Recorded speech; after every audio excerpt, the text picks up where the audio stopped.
Buongiorno, buongiorno a tutti, bentornati, siamo in orario perfetto per le nostre dirette. Come state innanzitutto? State bene? Oggi anche qua c'è un sole bellissimo, in attesa di fare domani un 25 aprile un po' diverso. Speriamo di poter riuscire a stare insomma, insieme con la famiglia e giù in giardino, magari chi ha un giardino, un terrazzo e tutto, cercare di organizzare qualcosa per diciamo far passare questo 25 aprile meglio possibile, stando in compagnia della propria famiglia.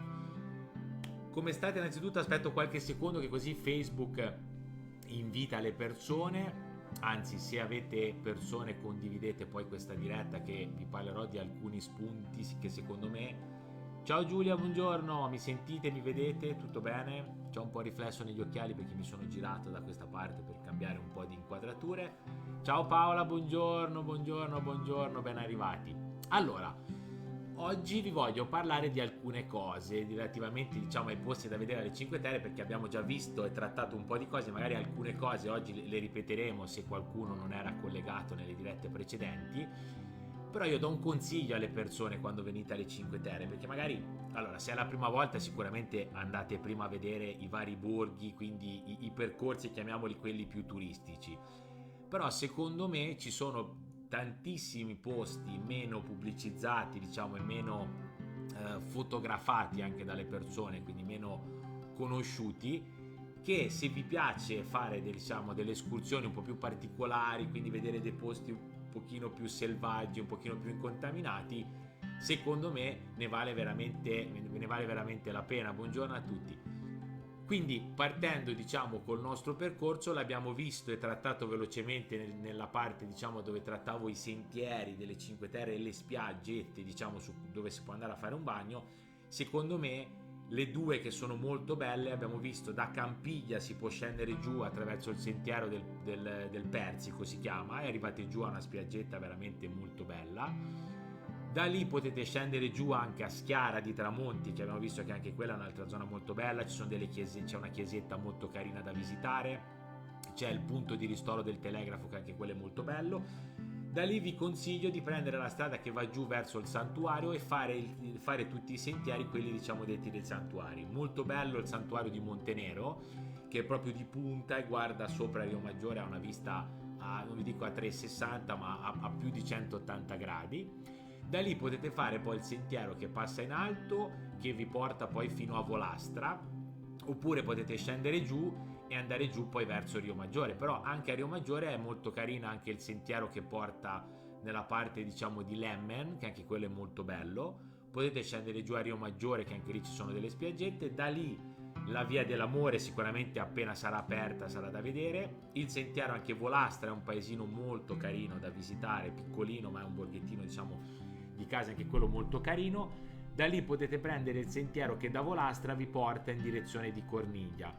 Dovete controllare i sentieri adesso, se sono alcuni sono chiusi perché stavano facendo dei lavori di manutenzione, quindi non tutti sono aperti, però vi potete andare sul sito e potete verificarli lì. Anche a Volastra c'è una chiesetta molto carina da visitare, ci sono delle viste panoramiche molto belle facendo questo sentiero in mezzo ai vigneti. Che Volastra andate verso Corniglia, ok? Se volete prima di partire da lì potete andare alla cantina sociale, quindi vi consiglio di andare a visitarla perché comunque la cantina è molto bella, potete acquistare dei prodotti tipici e quindi avere queste cose, e lì vi fate anche un'idea.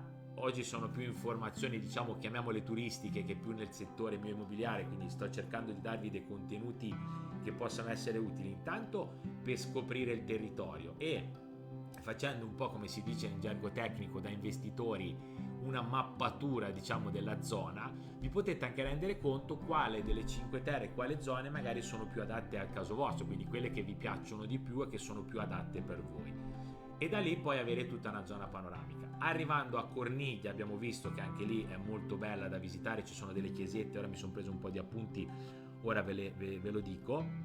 Considerate che a Corniglia una cosa molto carina da fare è la scalinata, la famosa, si chiama salire diciamo la Lardarina, che è una scalinata, sono 33 rampe, sono 377 scalini, quindi anche quella è molto carina da fare. Nel paese trovate la parrocchia gotica di San Pietro, che anch'io quella lì l'ho visitata, è molto carina, e da lì poi c'è lo spiaggione, che è una spiaggia di ciottoli che potete andare, oppure potete andare a Guvano, che anche quella è molto bella. Ciao Cri, buongiorno a tutti. Anzi, condividetela questa diretta, perché magari ci sono alcuni spunti che non si trovano su tutte le guide e tutte le cose, quindi voglio darvi degli switch un pochino diversi. Da lì, da Corniglia, si può salire, e vi consiglio di visitare il paesino di San Bernardino, che anche quello è molto bella, c'è una bella chiesa, anche lì ci sono tutta una serie di sentieri e dei piccoli borghi molto caratteristici. Da San Bernardino potete scendere giù e andare giù a Vernazza, anche lì ci sono tante cose da vedere, quindi abbiamo visto la torre, ci sono le chiese, ci sono i borghi, quindi tutta una serie di cose. Molto bello poi il sentiero che da Vernazza vi porta a Monterosso. Monterosso abbiamo il santuario di Soviore, sicuramente da visitare, tutta la parte in alta anche di Monte Albereto, ci sono delle belle passeggiate, dei bei sentieri. Potete scendere giù poi a Monterosso Paese, lì avete tantissime cose da visitare.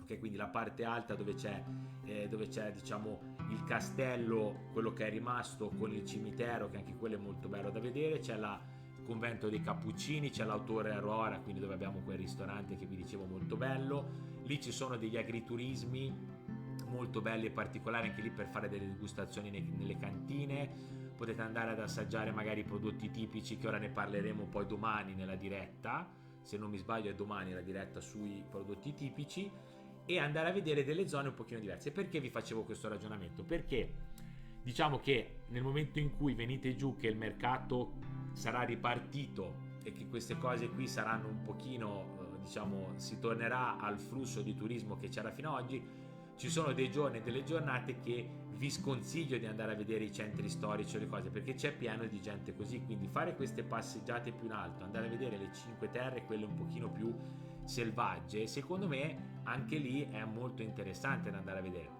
Per esempio un'altra zona che da Vernazza porta a Monterosso, anche lì salendo su, facendo la via litoranea, ci sono delle chiesette, delle passeggiate molto belle da fare, quindi potete scoprire, potete andare a vedere. Poi se volete un po' divagare c'è Pignone, che anche lì è un paesino molto carino, e dopo Monterosso comunque potete anche andare a Levanto, che anche lì è molto bella. Poi la tratteremo più avanti Levanto, ora mi sono concentrato più sulle Cinque Terre, però Levanto è molto carina perché da Levanto potete arrivare col treno, c'è la pista ciclabile che da Levanto porta a Bonassola, va anche a Framura, quindi potete arrivare addirittura fino a Framura con la bici o facendo una passeggiata, se vi piace correre, se vi piace non diciamo scarpinare troppo in alto ma stare più diciamo in una parte bassa. Lì è molto molto molto interessante. Quindi secondo me questi sono i consigli che vi darei per andare a vedere alcune cose. L'escursione con la barca, secondo me anche quella è un'altra cosa molto bella.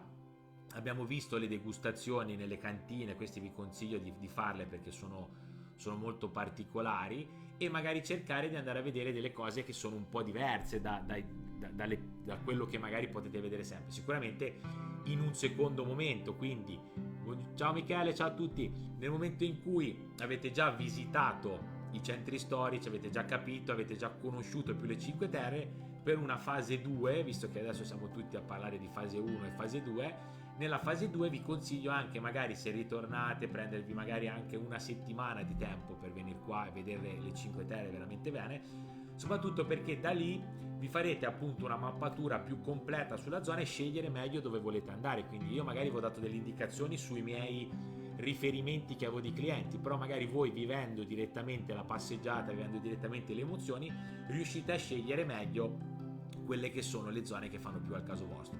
Poi andando avanti, ora maggio, giugno abbiamo preparato tutta una serie di cose da vedere, poi approfondiremo meglio anche tutta la parte del Golfo dei Poeti, quindi parleremo di Porto Venere, parleremo di Lerici, parleremo anche di tutta la zona che va poi a Monte Marcello, quindi faremo una bella diciamo passeggiata nei prossimi giorni, nei prossimi mesi, dove vi spiegherò più nel dettaglio, approfondendo il discorso del territorio e agganciandoci il discorso degli investimenti immobiliari. Oggi mi ero dato il budget di 10 minuti, quindi volevo essere abbastanza sintetico, e poi approfondiremo magari strada facendo le altre cose. Quindi io vi saluto, ciao Cri, grazie mille, condividete questa diretta mi raccomando, perché magari sono spunti che possono interessare ai vostri amici e alle persone che conoscete. Io vi saluto per oggi, ci vediamo domani nella prossima diretta dove vi faccio venire un po' di acquolina in bocca su alcune cose che qui da noi troverete sicuramente che vi piacciono. Quindi vi abbraccio tutti, un bacione a tutti, ci vediamo domani nella prossima diretta.